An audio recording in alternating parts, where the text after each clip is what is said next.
Every single day, hospice nurses sit beside people in their final hours. People who have lived full lives. People who have loved, worked, laughed, and struggled. And after years of holding hands with the dying, these nurses start to notice something remarkable. The same words keep coming up. The same tears. The same whispered confessions. Today, we're going to share exactly what hospice nurses hear most from people at the end of their lives, and what it means for those of us still living. Hospice care is a special kind of medicine. It's not about curing illness. It's about making the final chapter of life as peaceful and dignified as possible. Hospice nurses spend more time with dying people than almost anyone else on earth. They hold their hands. They listen to their stories. They sit in silence when words aren't enough. And over time they begin to hear patterns. Regrets that come up again and again, regardless of whether the person was rich or poor, famous or unknown, young or old. These aren't random complaints. They are the distilled wisdom of an entire lifetime, spoken in the final moments when there's nothing left to hide behind. What you're about to hear might change the way you live your life. Let's begin. I wish I hadn't worked so much. This is the single most common regret hospice nurses report hearing. Not from a few patients, from almost every patient who had a career. People lie in their final hours and think about all the evenings they missed, the birthdays they skipped, the vacations they postponed, the children who grew up while they were sitting at a desk. One hospice nurse described a man in his final days who kept asking for his son. His son lived 3 hours away and barely knew his father, because the father had spent his entire life at work. He had provided financially. His family had everything they needed materially. But in the end, none of that mattered. What mattered was time, and he had given all of his time to his job. We live in a world that glorifies hustle, that celebrates the person who works 16-hour days and sleeps 4 hours a night. But the people at the end of their lives are telling us something different. They are telling us that no promotion, no salary, no achievement ever felt worth it when they looked back. The work will always be there. The moments with the people you love will not. I wish I had stayed in touch with old friends. Ask anyone over the age of 70 about their friendships, and you'll often see something shift in their eyes, a quiet sadness. Friendships are one of the first things we sacrifice when life gets busy. We tell ourselves we'll reconnect later. We'll send that message next week. We'll make plans when things slow down. But things rarely slow down. And slowly, without anyone making a conscious decision, friendships that once felt unbreakable simply fade away. Hospice nurses describe patients who spend their final days asking about people they haven't spoken to in decades. Old friends from school, former colleagues, neighbors from a house they lived in 30 years ago. Research consistently shows that loneliness is one of the most powerful predictors of early death. It's as dangerous as smoking 15 cigarettes a day. People are not meant to be alone, and yet so many of us drift into isolation without even realizing it's happening. The people at the end of their lives want you to know. Pick up the phone, send the message, make the plans. Don't wait for the right moment, because the right moment is always right now. I wish I had the courage to live true to myself. This one runs deep. Bronnie Ware, an Australian nurse who spent years working in palliative care, wrote an entire book about the regrets of the dying, and she said this was the most common regret of all. Not living a life true to yourself, but instead living the life others expected of you. Think about how much of your life is shaped by what other people think. The career you chose because your parents approved. The relationship you stayed in because leaving felt shameful. The dreams you abandoned because someone told you they were unrealistic. We spend decades performing a version of ourselves for an audience that isn't even paying attention. And then at the end, when the performance is finally over, people are left wondering who they actually were. Hospice nurses describe patients who describe entire lives lived in quiet resentment. Not because bad things happened to them, but because they never gave themselves permission to want something different. It's one of the saddest things you can witness. A person realizing too late that the life they lived wasn't really theirs. I wish I had let myself be happier. This one surprises people. You might expect regrets about big, dramatic failures. But one of the most common things hospice nurses hear is simpler and more painful than that. People wish they had just allowed themselves to be happy. Happiness sounds like it should be automatic, like something that just happens when the conditions are right. But the people at the end of their lives are revealing something important. Happiness is a choice, and most of us never make it. We postpone happiness constantly.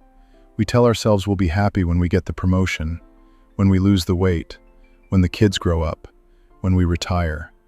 But that moment never arrives because happiness was always available, and we just kept deferring it.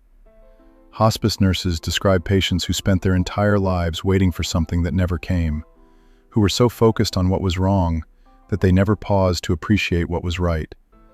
Life is not perfect for anyone, but the people who die with the fewest regrets are the ones who found ways to be grateful and present in the middle of all the imperfection. I wish I had told people I love them more. Love is strange. We feel it deeply, but we often struggle to say it out loud. We assume the people closest to us already know. We tell ourselves we'll express it more when the time is right. But hospice nurses see what happens when time runs out before those words are spoken. They describe patients reaching for phones to call children they haven't spoken to in years. People whispering the names of spouses who passed away decades ago. Men and women who spent their whole lives being strong and stoic and self-sufficient, suddenly desperate to say the 3 words they never let themselves say enough. Estrangement is one of the great silent epidemics of our time. Families torn apart by arguments that nobody can even fully remember. Parents and children who haven't spoken in years over conflicts that seem impossibly small from the outside. And hospice nurses say that in the final hours, almost all of that falls away. The anger dissolves. The pride dissolves. What's left is just love, and the desperate wish to express it before it's too late. Don't let it be too late. I wish I had taken better care of my health. This one is practical but no less powerful. The human body is remarkably forgiving when we're young. We abuse it with poor food, no sleep, no exercise, too much alcohol, too much stress, and it keeps going. It adapts, it compensates, and we take that resilience for granted. But the bills come due eventually. Hospice nurses work with people whose final years have been defined by preventable illness. Diabetes that could have been managed, heart disease that could have been avoided, mobility lost because no one ever made exercise a priority. These aren't people who made dramatic, self-destructive choices. They're ordinary people who just never quite got around to taking care of themselves. Health is one of those things that feels infinite when you have it, and impossibly precious when you don't. The small habits you build today, the walks, the vegetables, the sleep, the stress management, compound over decades into something that determines the entire quality of your later life. The people at the end want you to know that it's worth it, that taking care of your body is not vanity or selfishness. It's one of the most important investments you will ever make. I wish I had forgiven sooner. Forgiveness might be the heaviest item on this list, because unforgiveness feels justified. When someone hurts you, holding on to that anger feels like the right response. It feels like strength, like self-respect. But hospice nurses describe something heartbreaking. People dying while still carrying decades of resentment, still angry at a parent who hurt them 40 years ago, still bitter about a betrayal from a former friend, still holding a grudge against a sibling over an inheritance dispute that tore a family apart. And in the final hours, that anger doesn't feel like strength anymore. It feels like weight, like a prison they built for themselves and then forgot how to leave. Research shows that chronic unforgiveness is genuinely damaging to physical health. It raises cortisol levels, increases inflammation, disrupts sleep, and contributes to cardiovascular disease. Holding a grudge doesn't punish the person who hurt you, it punishes you. The people at the end of their lives want you to know that forgiveness is not about excusing what someone did. It's about freeing yourself from the burden of carrying it. Here is what strikes me most about everything hospice nurses share. None of these regrets are about things people didn't have. Nobody lies on their deathbed wishing they had a bigger house, or a faster car, or a more impressive title. Every single regret is about love, about time, about courage, about connection. The things that were always available and always free. The most painful part is not that these people had regrets. It's that almost all of them said the same thing. There was still time. Time they didn't use. Moments they let pass.